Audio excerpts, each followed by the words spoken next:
Alex Glaze here with Danny Wuerffel. He is, of course, a Heisman Trophy winner and Hall of Famer. Today, we're going to talk about the Wuerffel Trophy, which is presented to the college football player that demonstrates the most concerted effort to serve the community off the field. So, Danny, I just start by telling me a little bit about the award. Yeah, there's college awards for just about everything. And of course, the Heisman Trophy is one of the premier ones. But what we realized was there's a lot of young men that are doing heroic work and volunteer serving in their community.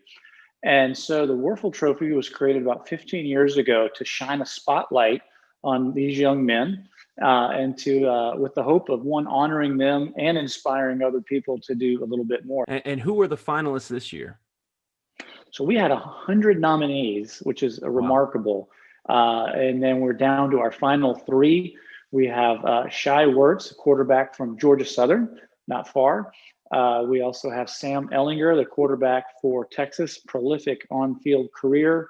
And then also a lineman, Teton Saltes from New Mexico. And if I were to begin to touch on some of these guys' resumes and the things that they've done, Boys and Girls Club, COVID relief, working on the reservations in South Dakota, mission trips around the world. You wouldn't believe how much time these guys have found or really made a priority to serve others. So I'm just really delighted. All three of them could win the award.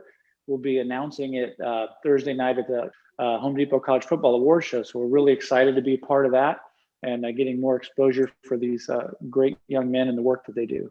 Did all the things that came with 2020 make it more difficult to choose candidates this year when you think about COVID and people not being able to be outdoors and really be, I mean, I hate to say it, I find it hard, but people weren't able to really be out in the community, Did that make it hard to find candidates this year?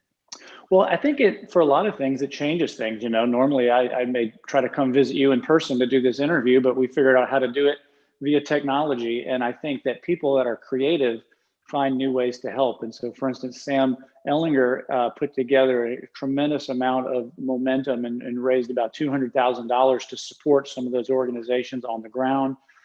Teton Saltes, he has worked so much on the Native American reservations and recognized that the kids didn't have access to food. So they were helping to get food delivered, helping to create books, to get books there. And then even the suicide rates were going up. So he volunteered to be on a hotline taking calls on the suicide hotline watch, talking to young people to try to help them through that difficult time. So it's been a crazy year with challenges, but they present new opportunities to help other people. And it's been fun to see the creativity in the ways that people help.